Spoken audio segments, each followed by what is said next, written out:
Bienvenue sur notre chaîne dédiée aux innovations écologiques et aux constructions alternatives. Aujourd'hui, nous vous racontons l'incroyable histoire de Marcel Dubois, ingénieur forestier breton qui a révolutionné l'habitat écologique en s'inspirant des maisons de Hobbit de Tolkien. Moqué par ses voisins pour sa mystérieuse construction souterraine, Marcel a prouvé que son innovation permettait d'économiser plus de 50% de bois de chauffage, tout en offrant un confort thermique exceptionnel. Cette aventure authentique, qui se déroule en Bretagne entre 2018 et 2024, nous plonge dans l'univers fascinant de l'architecture bioclimatique et de l'habitat enterré. Découvrez comment un homme passionné de nature et lecteur de Tolkien a transformé une lubie littéraire en révolution écologique qui inspire aujourd'hui des centaines de constructeurs à travers la France. N'oubliez pas de vous abonner à notre chaîne pour découvrir d'autres innovations écologiques extraordinaires. Mettez un pouce bleu si cette introduction vous passionne et laissez-nous un commentaire en nous indiquant de quel pays et de quelle ville vous regardez cette vidéo. Votre soutien nous encourage à continuer de révéler ces génies de l'écologie qui transforment notre rapport à l'habitat. Préparez-vous à découvrir comment une passion pour la terre du milieu peut révolutionner l'architecture durable. Paragraphe 1. L'automne 2018 marqua le début d'une aventure extraordinaire dans le petit village breton de Pleumeur, près de Lorient, quand Marcel Dubois, ingénieur forestier de 52 ans passionné de Tolkien, annonça à ses voisins médusés qu'il allait construire une véritable maison de Hobbit sur son terrain de 3 hectares. Cette déclaration, faite lors du conseil municipal avec le sérieux d'un homme qui avait passé des mois à étudier les plans, provoqua un mélange d'hilarité et d'inquiétude parmi les habitants du village qui connaissaient Marcel comme un homme certes original, mais généralement sensé et pragmatique. Marcel n'était pourtant pas un doux rêveur échappé d'un club de fans de fantasy. Diplômé de l'École nationale du génie rural et titulaire d'un doctorat en sciences forestières, il avait consacré 25 ans de sa carrière à l'Office national des forêts, développant une expertise reconnue en gestion durable des écosystèmes forestiers et en construction bois écologique. « Les gens me prennent pour un fou », confiait-il à sa femme Brigitte. Mais ils ne comprennent pas que Tolkien était un visionnaire de l'écologie avant la lettre. Ces hobbits vivaient en harmonie parfaite avec la nature. L'idée de cette construction atypique avait germé dans l'esprit de Marcel lors d'un voyage en Nouvelle-Zélande en 2017, où il avait visité les décors de Hobbiton construits pour les films de Peter Jackson. Observant la conception de ces maisons semi-enterrées avec son œil d'expert en thermique du bâtiment, il avait été frappé par leur potentiel énergétique inexploité. Ces constructions ne sont pas que du décor, notait-il dans son carnet de voyage. Elles illustrent des principes bioclimatiques que nous avons oubliés dans notre course vers la modernité. Son projet, qu'il baptisa officiellement Maison bioclimatique intégrée, mais que tout le village appelait déjà la cabane Hobbit de Marcel, reposait sur des principes scientifiques rigoureux qu'il avait mis des mois à affiner. L'idée centrale consistait à utiliser l'inertie thermique de la Terre pour créer un habitat nécessitant un minimum d'énergie pour le chauffage tout en préservant un confort de vie optimal. Cette approche révolutionnaire combinait architecture vernaculaire, géothermie passive et design inspiré de la fantaisie littéraire. Le terrain choisi par Marcel présentait des caractéristiques idéales pour son projet expérimental. Situé sur une légère pente orientée sud-est, bordé d'une forêt de chênes centenaires et traversé par un petit ruisseau, il offrait toutes les conditions nécessaires à une construction bioclimatique optimisée. « Ce terrain me parle », expliquait-il aux autorités locales venues examiner son projet. « Je vois exactement comment intégrer la maison dans l'écosystème existant sans le perturber. » Cependant, l'originalité du projet suscitait des réactions mitigées dans le voisinage. Madame Pensek, propriétaire du terrain adjacent, s'inquiétait ouvertement. Qu'est-ce que les gens vont penser de notre village avec cette chose? Et puis, est-ce que c'est même légal de vivre sous terre comme ça? Ces réactions révélaient le conservatisme architectural rural et la méfiance instinctive face aux innovations qui brisent les codes esthétiques traditionnels. Les premières démarches administratives s'avérèrent laborieuses. Le service d'urbanisme de la mairie, confronté pour la première fois à une demande de permis de construire pour un habitat semi-enterré d'inspiration littéraire, ne savait comment classer ce projet inclassable. Monsieur Le Goff, responsable de l'urbanisme, avouait sa perplexité. Techniquement, ce n'est ni une maison traditionnelle, ni un abri, ni une cave d'habitation. Nous devons créer une nouvelle catégorie administrative. Marcel dut fournir des études techniques approfondies pour convaincre les autorités de la faisabilité et de la légalité de son projet. Calcul de résistance structurelle, études hydrogéologiques, analyse de l'impact environnemental, simulation thermique. Chaque aspect de la construction fut scruté avec une précision scientifique qui impressionna finalement les experts consultés. Ce projet est non seulement viable, concluait l'ingénieur conseil du département, il pourrait révolutionner notre approche de l'habitat écologique. L'obtention du permis de construire, après 6 mois de négociations et d'adaptations réglementaires, marqua une victoire pour Marcel, mais déclencha une nouvelle vague de sarcasme au village. Marcel va vraiment creuser son trou pour jouer au Hobbit, ricanaient les habitués du café de la place. Avec un peu de chance, il découvrira un trésor enfoui ou il se retrouvera en Chine. Ces moqueries, bien qu'amicales, révélaient l'incompréhension générale face à ce projet avant-gardiste. Brigitte Dubois, épouse de Marcel et institutrice retraitée, soutenait son mari tout en gardant un pragmatisme terre-à-terre. Si Marcel pense que c'est la solution pour notre retraite écologique, je lui fais confiance. Il a toujours eu de bonnes idées, même si elles paraissent farfelues au début. Et puis, après 40 ans de mariage, j'ai appris à suivre ses intuitions. Cette confiance conjugale serait essentielle pour surmonter les défis techniques et sociaux qui attendèrent le couple d'innovateurs. Le lancement effectif des travaux était prévu pour le printemps 2019, mais Marcel savait déjà que sa véritable bataille ne faisait que commencer. Convaincre les sceptiques de la validité de son concept nécessiterait des preuves concrètes que seule la construction achevée pourrait apporter. Dans 2 ans, promettait-il à ses détracteurs, vous viendrez tous visiter ma maison Hobbit et comprendre pourquoi l'avenir de l'habitat est sous terre. Paragraphe 2. Le printemps 2019 transforma le paisible terrain de Marcel en véritable chantier archéologique inversé, où au lieu de découvrir des vestiges du passé, on creusait pour bâtir l'habitat du futur. Les travaux d'excavation, confiés à l'entreprise Hervé Terrassement de Quimperlé, révélèrent immédiatement la complexité technique de ce projet hors norme. En 30 ans de métier, confiait Hervé Le Bihan, le chef d'entreprise, je n'ai jamais creusé une maison. D'habitude, on creuse pour les fondations. Là, on creuse la maison elle-même. La première phase consistait à creuser une cavité de 12 mètres sur 8, profonde de 3 mètres, selon un plan minutieusement calculé par Marcel pour optimiser la captation de lumière naturelle et la circulation d'air. Cette excavation, réalisée avec une précision millimétrique, nécessitait de préserver la structure géologique du terrain tout en créant les conditions optimales d'isolation thermique. Chaque pelleteuse de terre compte, expliquait Marcel aux ouvriers intrigués, nous créons un microclimat artificiel qui doit s'intégrer parfaitement dans l'écosystème local. Les voisins, d'abord amusés par ce spectacle inhabituel, commencèrent à s'inquiéter de l'ampleur des travaux. « Ils creusent vraiment profond », observait Madame Pensec en voyant s'agrandir ce qu'elle appelait désormais le grand trou de Marcel. « J'espère qu'il sait ce qu'il fait, parce que si ça s'effondre, c'est tout le quartier qui risque de glisser. » Ces craintes, bien que largement infondées, révélaient l'anxiété que suscitait cette construction révolutionnaire dans la mentalité rurale traditionnelle.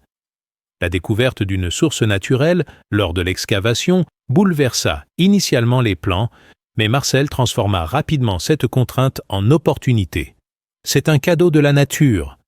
s'exclama-t-il en voyant l'eau claire sourdre du fond de la fouille.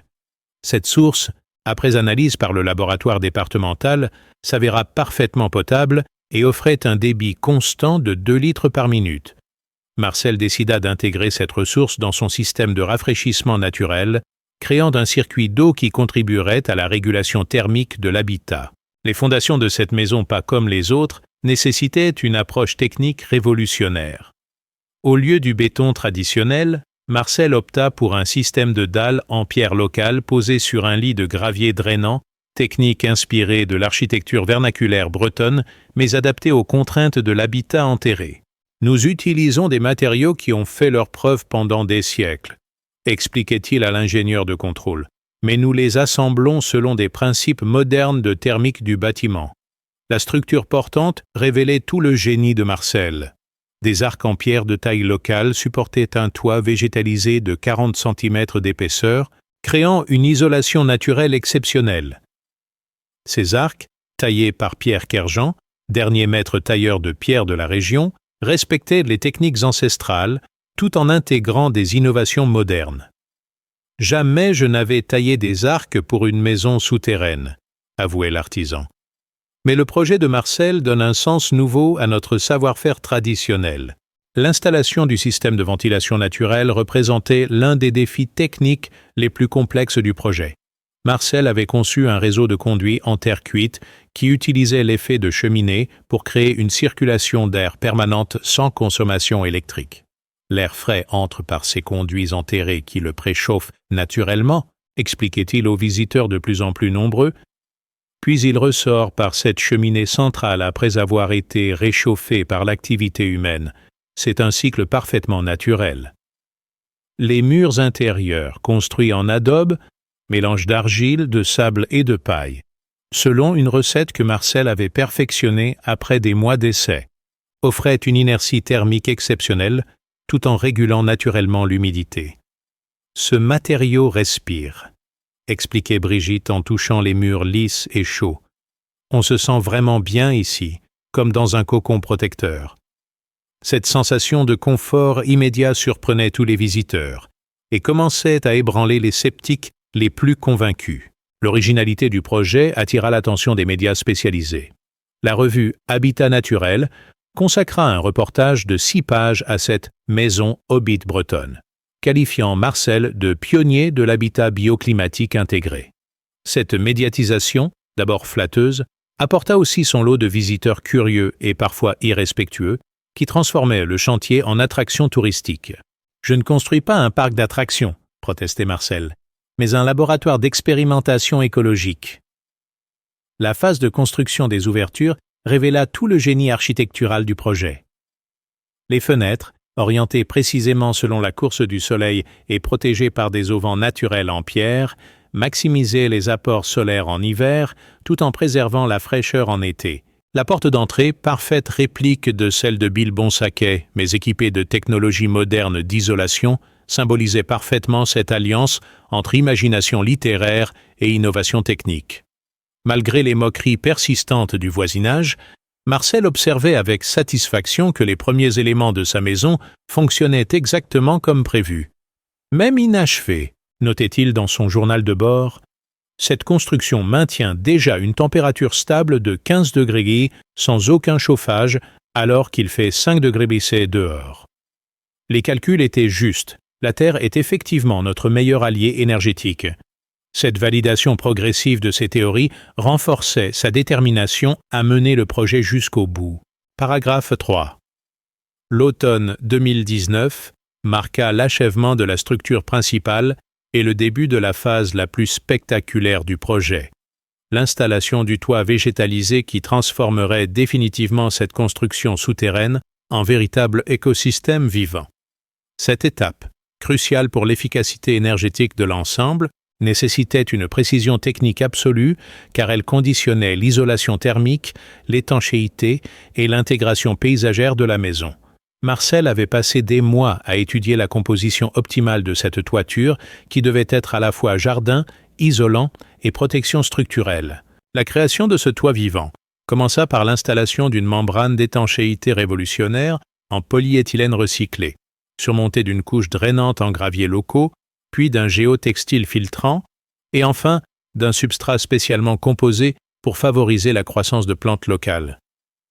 Chaque couche a un rôle précis, expliquait Marcel aux étudiants en architecture qui venaient de plus en plus nombreux observer ce chantier expérimental. Nous recréons artificiellement les conditions naturelles d'un écosystème prairial breton. Le choix des végétaux pour ce toit vivant révélait toute l'expertise botanique de Marcel, plutôt que d'opter pour les sédums habituels des toitures végétalisées commerciales. Il sélectionna un mélange de plantes indigènes bretonnes, bruyères, ajac, graminées sauvages, fougères et mousse locale. Ces plantes ont évolué pendant des millénaires pour s'adapter à notre climat, justifiait-il. Elles nécessiteront aucun arrosage artificiel et créeront un biotope authentiquement breton au-dessus de notre tête. L'installation du système de récupération des eaux pluviales intégré dans cette toiture végétalisée représentait un défi technique particulier. Marcel avait conçu un réseau de gouttières invisibles qui collectaient l'eau filtrée par le substrat végétal et l'acheminait vers une citerne enterrée de 5000 litres. Cette eau, naturellement filtrée par les plantes et le substrat, expliquait-il fièrement, est plus pure que celle du robinet. Nous atteignions une autonomie complète en eau pour tous nos besoins domestiques.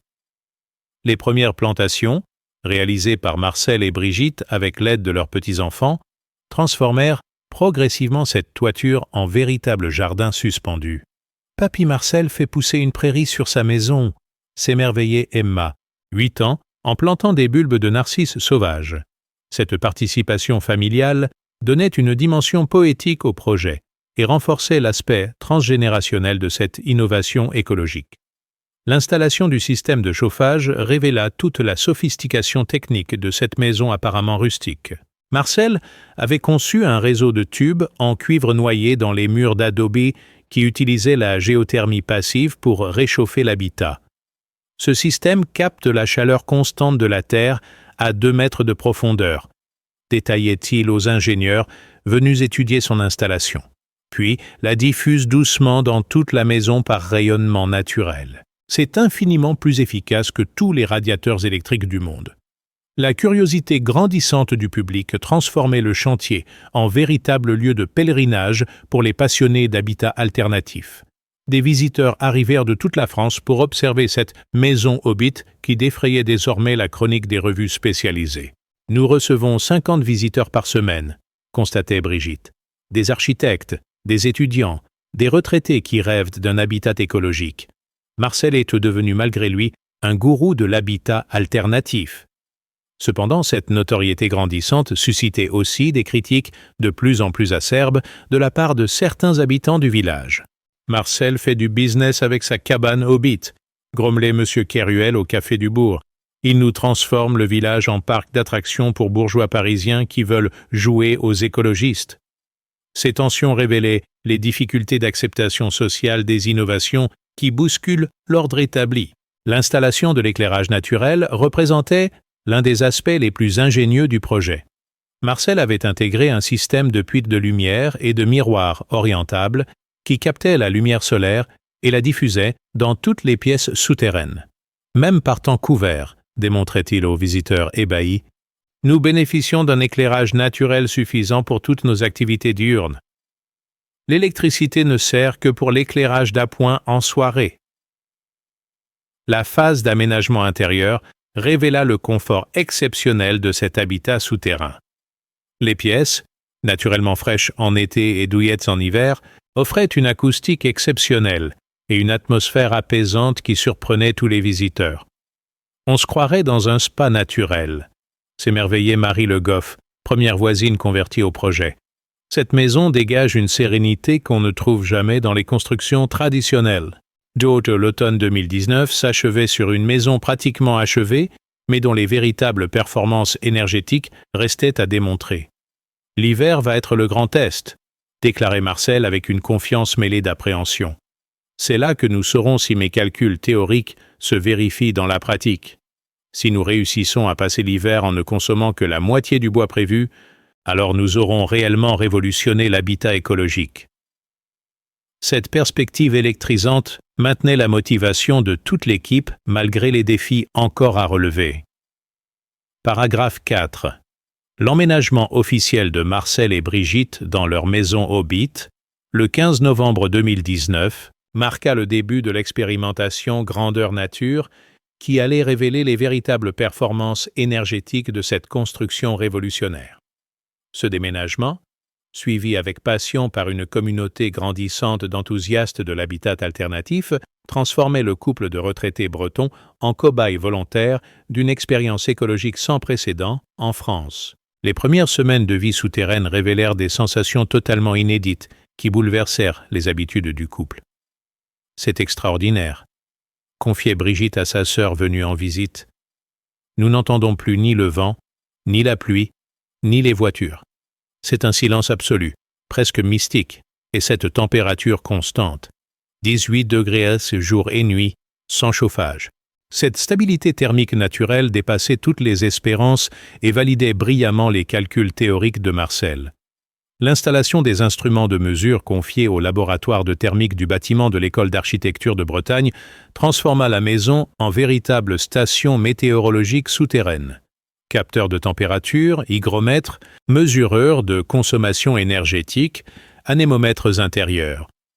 Chaque paramètre était enregistré en permanence pour constituer une base de données scientifiques sur les performances de l'habitat enterré. Nous créons la première étude scientifique française sur l'efficacité énergétique de l'architecture souterraine, expliquait le professeur Morvan, responsable de l'étude. Les premiers résultats dépassèrent toutes les prévisions les plus optimistes. En décembre 2019, mois traditionnellement froid en Bretagne, la maison Hobbit maintenait spontanément une température intérieure de 18 degrés, alors que la température extérieure oscillait entre 2 et 8 degrés. Plus remarquable encore, cette performance était obtenue sans aucune consommation énergétique, la seule chaleur produite par les activités humaines et l'éclairage suffisant à maintenir le confort thermique. C'est révolutionnaire, s'enthousiasmait le professeur Morvan. Nous atteignons un coefficient de performance énergétique jamais observé dans l'habitat français. Le premier vrai test arriva avec la vague de froid de janvier 2020, qui vit les températures bretonnes chuter à 8 degrés Diaquet pendant plusieurs jours consécutifs. Dans leurs anciennes maisons traditionnelles, les voisins de Marcel consommaient des quantités importantes de fioul ou d'électricité pour maintenir 19 degrés C chez eux. Dans la maison Hobbit, la température ne descendit jamais en dessous de 16 degrés C et Marcel ne dut allumer son poêle à bois que 4 soirées pendant toute la vague de froid.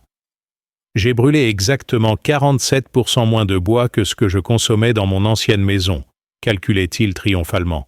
Et nous avons été plus confortables. Cette performance exceptionnelle commençait à ébranler les convictions des sceptiques les plus acharnés. Monsieur Le Bihan, voisin et critique initial du projet, vint discrètement visiter la maison par une froide journée de février. « Je ne comprends pas, avouait-il à Marcel. Comment vous faites pour avoir si chaud ici ? Chez moi, même avec le chauffage à fond, j'ai plus froid qu'ici. » Cette conversion progressive des opposants au projet révélait l'impact concret des performances énergétiques sur l'opinion publique locale. La médiatisation du projet s'intensifia avec la publication des premiers résultats scientifiques dans la revue Habitat et Environnement. L'article, intitulé « Performance énergétique exceptionnelle d'un habitat semi-enterré en Bretagne », fit sensation dans la communauté des professionnels du bâtiment. Les demandes de visite affluèrent de toute l'Europe. Architectes allemands, spécialisés en habitat passif, ingénieurs suédois experts en construction nordique, chercheurs finlandais en géothermie.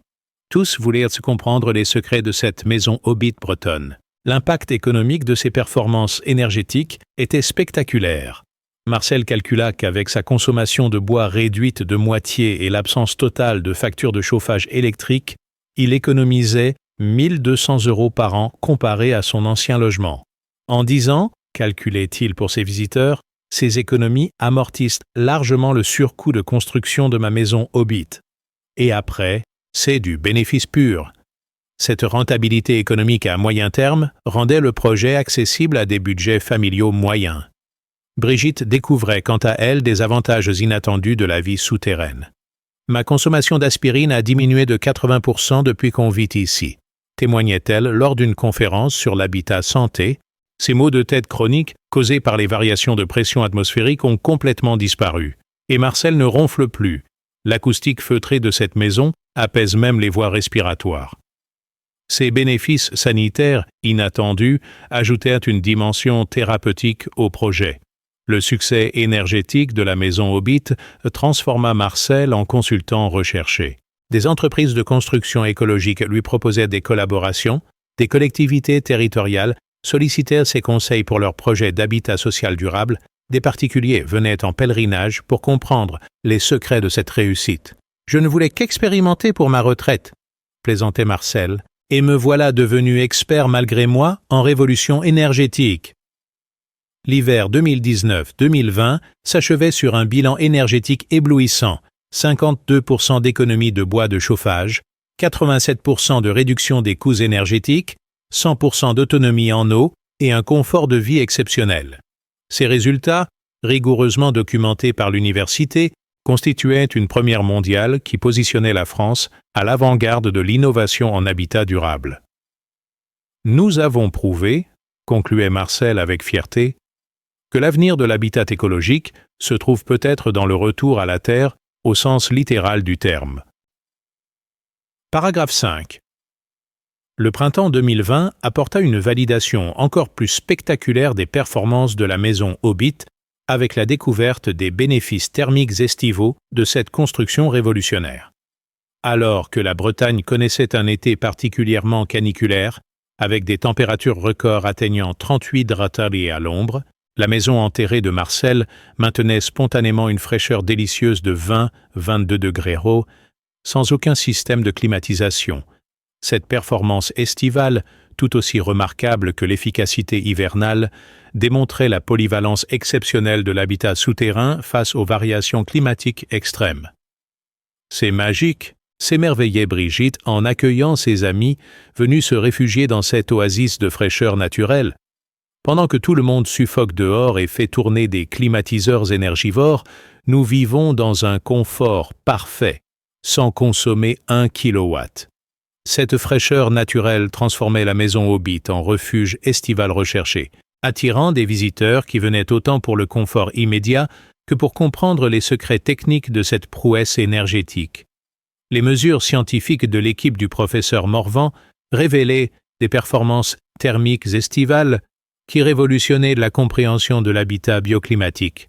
L'inertie thermique de la Terre environnante créait un déphasage de plusieurs mois entre températures extérieures et intérieures, transformant la maison en véritable batterie thermique naturelle. En été, la Terre restitue la fraîcheur accumulée pendant l'hiver, expliquait Marcel aux journalistes de plus en plus nombreux. Et en hiver, elle restitue la chaleur emmagasinée pendant l'été. C'est un échangeur thermique géant et gratuit. L'impact environnemental de cette absence totale de climatisation était considérable. Alors que les maisons traditionnelles du voisinage consommaient massivement de l'électricité pour se rafraîchir, contribuant aux pics de consommation estivaux et aux émissions de CO2, la maison Hobbit maintenait son bilan carbone négatif même pendant les canicules. Nous évitons l'émission de 2-3 tonnes de CO2 par an, calculait Marcel avec satisfaction, soit l'équivalent de 12 000 km en voiture. Notre maison ne consomme pas seulement moins d'énergie. Elle en produit grâce aux panneaux solaires du toit végétalisé. La végétalisation du toit révélait ses multiples bénéfices au fil des saisons.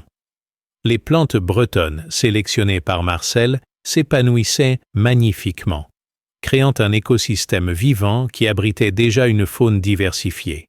Insectes pollinisateurs, petits oiseaux, hérissons qui trouvaient refuge dans cette prairie suspendue. Notre toit est devenu une réserve naturelle miniature.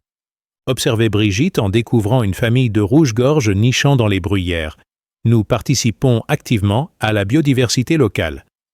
Cette performance écologique globale attira l'attention du Conseil régional de Bretagne qui proposa de faire de la maison Hobbit un site pilote de l'habitat durable breton.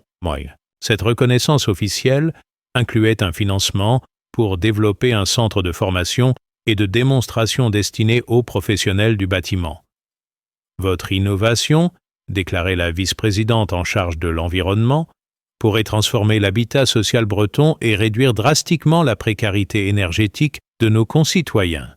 Outre les demandes de reproduction du concept affluaient de toute la France et même d'Europe. Un groupe d'investisseurs suisses proposa à Marcel de développer un lotissement de maisons Hobbit de luxe dans les Alpes, projet qu'il déclina poliment. « Mon objectif n'est pas commercial », expliquait-il, mais pédagogique. Je veux diffuser gratuitement ces techniques pour démocratiser l'habitat durable, pas créer un business pour privilégier. Cette philosophie altruiste renforçait sa crédibilité auprès des militants écologiques. L'été 2020 vit également l'organisation des premières journées portes ouvertes de la Maison Hobbit, événement qui attira 800 visiteurs en 2 jours. Architectes, ingénieurs, particuliers, étudiants, élus locaux, tous venaient découvrir concrètement cette révolution de l'habitat. Les témoignages enthousiastes se multipliaient. « Cette maison change ma vision de l'architecture », déclarait Sophie Moreau, architecte nantaise. Elle prouve qu'innovation et tradition peuvent fusionner pour créer l'habitat de demain. Marcel profita de cette notoriété pour développer un programme de formation destiné aux autoconstructeurs. La technique n'est pas si complexe, enseignait-il lors des stages pratiques. Il suffit de comprendre les principes de base et d'adapter selon le terrain local. Chaque maison Hobbit est unique, comme son écosystème. Cette démocratisation du savoir-faire était essentielle pour Marcel, qui refusait que son innovation reste l'apanage de quelques privilégiés. Les retombées économiques locales commençaient à se faire sentir. Les entreprises artisanales de la région voyaient affluer les commandes de matériaux et services pour des projets d'habitat alternatif. Pierre Kerjean, le tailleur de pierre, ne chômait plus. Depuis la maison de Marcel, j'ai 5 commandes d'arc en pierre pour des projets similaires. Cette innovation relance notre savoir-faire traditionnel. Cette revitalisation des métiers artisanaux bretons constituait un bénéfice inattendu du projet. L'année 2020 s'achevait sur un bilan exceptionnel. Validation scientifique des performances énergétiques, reconnaissance institutionnelle, diffusion des techniques, impact économique local positif et surtout, preuve que l'habitat écologique pouvait être à la fois confortable, économique et poétique. Nous avons transformé un rêve littéraire en révolution écologique, résumait Marcel avec fierté. Et ce n'est que le début de l'aventure. Et paragraphe 6. L'année 2021 marqua un tournant décisif avec l'arrivée des premiers disciples de Marcel. Des particuliers de toute la France qui venaient s'installer en Bretagne pour construire leur propre maison Hobbit sous la supervision du maître. Ce phénomène inédit de migration écologique transformait progressivement le paysage rural breton et créait une véritable communauté d'innovateurs de l'habitat durable, unis par la passion de l'architecture souterraine et la philosophie de vie en harmonie avec la nature. Le premier disciple fut Thomas Leroy, ancien ingénieur informatique parisien de 42 ans, qui avait tout quitté après avoir visité la maison de Marcel. « Cette visite a changé ma vie », témoignait-il en commençant l'excavation de son propre projet sur un terrain de 5 hectares à quelques kilomètres de Ploemeur. J'ai réalisé qu'on pouvait vivre confortablement avec 80% moins d'impact environnemental. C'était une révélation existentielle. Cette conversion radicale illustrait l'impact transformateur de l'innovation de Marcel sur les consciences écologiques. Marie et Paul Dubois, sans lien de parenté avec Marcel, couple de professeurs lyonnais quinquagénaires, furent les deuxièmes convertis.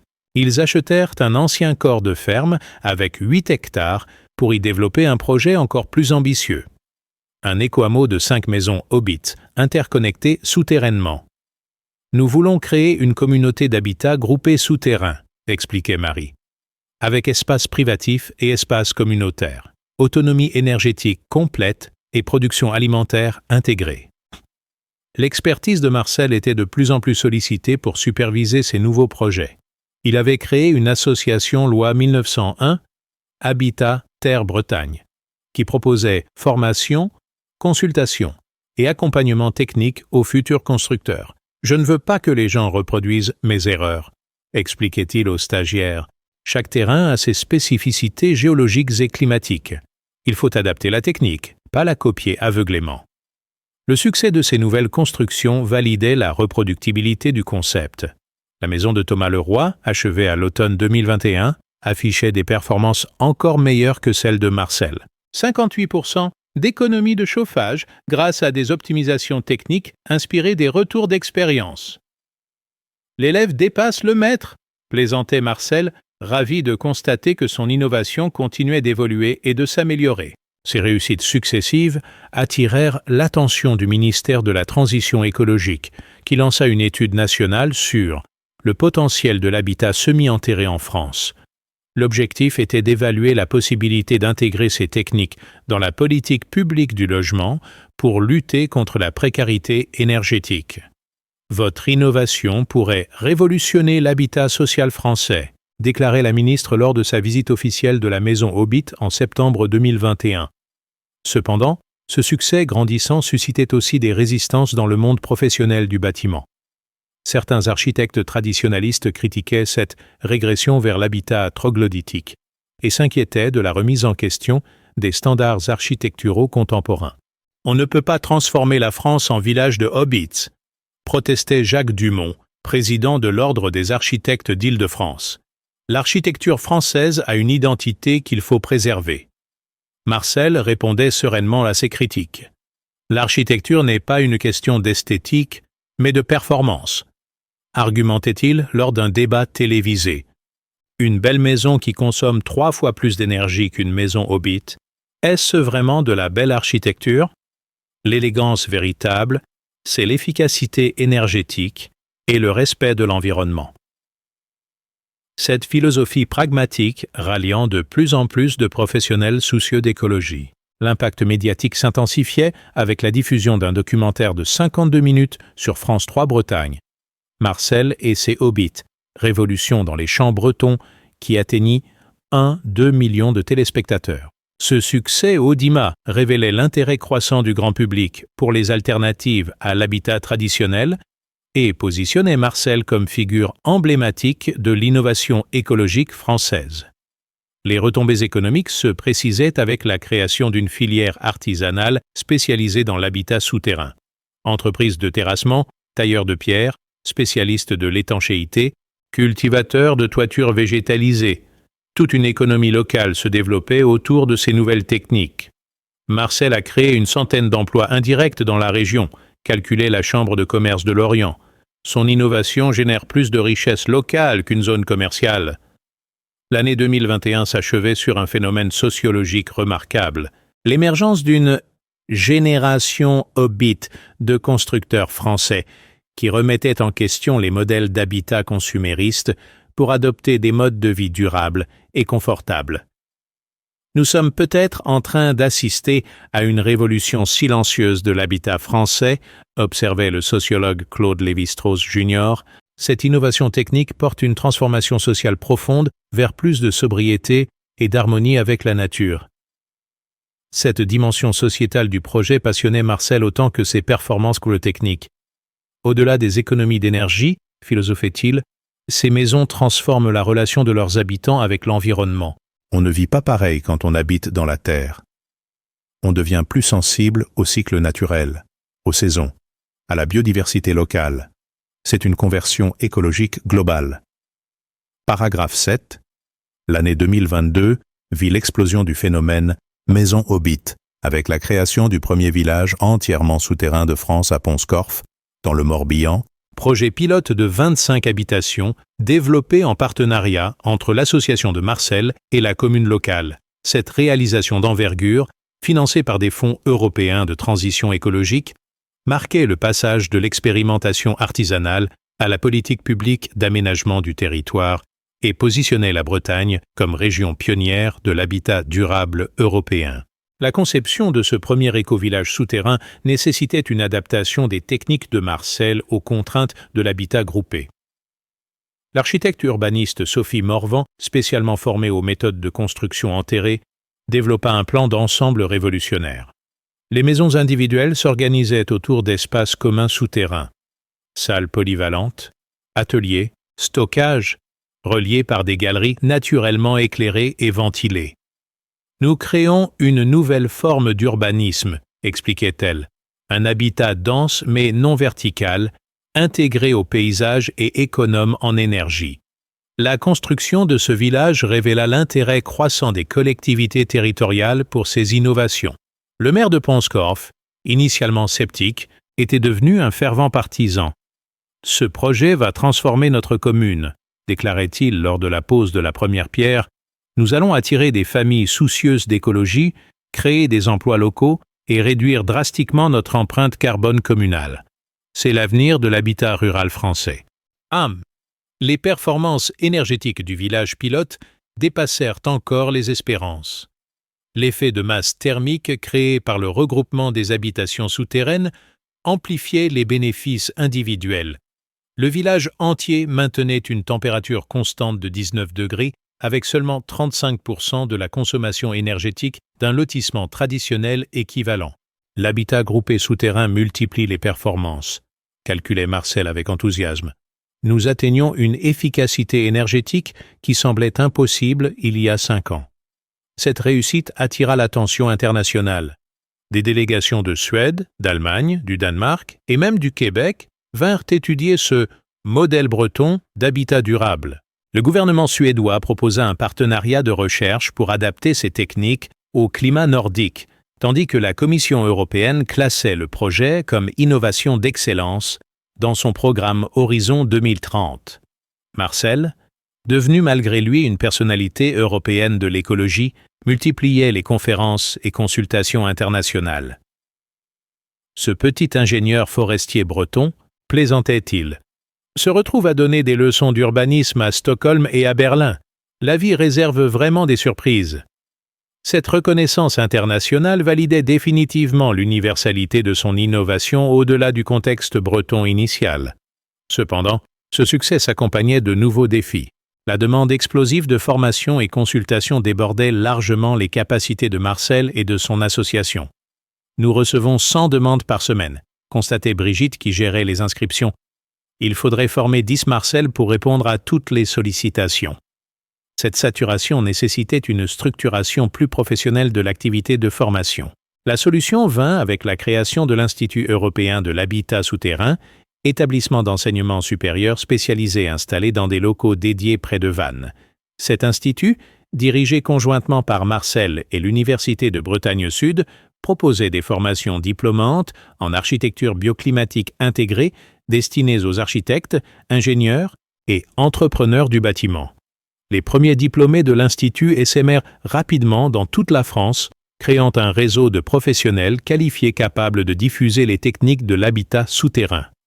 Nous formons une nouvelle génération d'architectes écologiques, se réjouissait Marcel, qui penseront d'abord performance énergétique et intégration paysagère avant esthétique conventionnelle.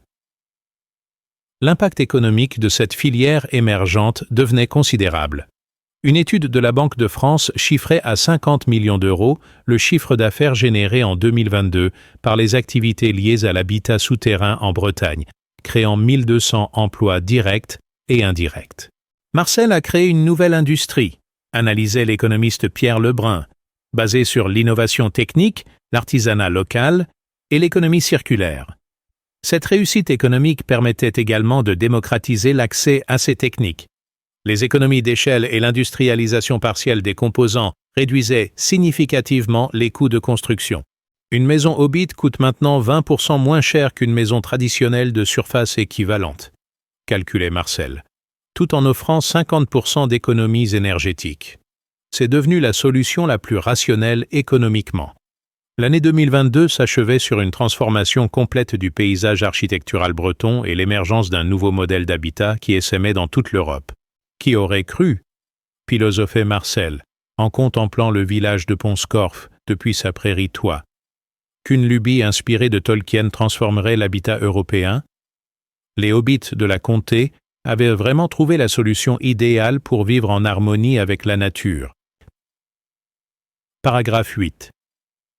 L'année 2023 marqua l'apothéose de l'aventure avec l'attribution à Marcel Dubois du Prix européen de l'innovation écologique, distinction prestigieuse qui consacrait officiellement sa contribution révolutionnaire à la transition énergétique européenne. Cette reconnaissance, remise à Bruxelles par la présidente de la Commission européenne en personne, transformait définitivement l'ancien ingénieur forestier breton en figure emblématique de l'innovation environnementale et légitimait l'habitat souterrain comme solution d'avenir pour l'Europe du XXIe siècle. La cérémonie de remise du prix, retransmise en direct sur toutes les télévisions européennes, offrit à Marcel une tribune exceptionnelle pour présenter sa philosophie de l'habitat durable. L'avenir de l'architecture, déclara-t-il devant les 27 commissaires européens, ne se trouve pas dans les tours de verre et d'acier qui consomment des quantités énormes d'énergie, mais dans le retour intelligent à la Terre qui nous offre gratuitement isolation, régulation thermique et intégration paysagère. Nos ancêtres l'avaient compris. Nous ne faisons que redécouvrir cette sagesse avec les outils modernes. Cette consécration européenne déclencha une vague d'intérêt mondial pour les techniques bretonnes. Le gouvernement japonais, confronté aux défis énergétiques post-Fukushima, invita Marcel à Tokyo pour étudier l'adaptation de ces méthodes aux contraintes sismiques nippones. La Californie, aux prises avec les sécheresses et canicules récurrentes, lança un programme pilote d'habitat souterrain dans la Silicon Valley. Même Dubaï, symbole de l'architecture énergivore, s'intéressait aux possibilités de climatisation naturelle souterraine. En France, l'impact de cette reconnaissance internationale se traduisit par une accélération spectaculaire de la diffusion des techniques. Le ministère du Logement annonça l'intégration de l'habitat bioclimatique intégré dans la réglementation française du bâtiment, avec des bonus substantiels pour les constructions semi-enterrées. Cette évolution réglementaire, impensable 5 ans plus tôt, légitimait définitivement l'innovation de Marcel comme solution mainstream de l'habitat durable. Paradoxalement, cette institutionnalisation inquiétait Marcel, qui craignait une dénaturation de sa philosophie. « Mon objectif n'était pas de créer une nouvelle norme industrielle », confiait-il à Brigitte, mais de redonner aux gens le pouvoir de construire eux-mêmes leur habitat en harmonie avec leur environnement local. J'espère qu'on ne va pas transformer mes maisons Hobbit en produits standardisés fabriqués en usine. Cette préoccupation révélait sa fidélité aux valeurs artisanales et écologiques qui avaient motivé son innovation initiale. Pour préserver l'esprit originel de son mouvement, Marcel développa le concept de permis de construire Hobbit, certification artisanale délivrée par son institut aux constructeurs, respectant scrupuleusement les principes écologiques, techniques et esthétiques de l'habitat souterrain authentique.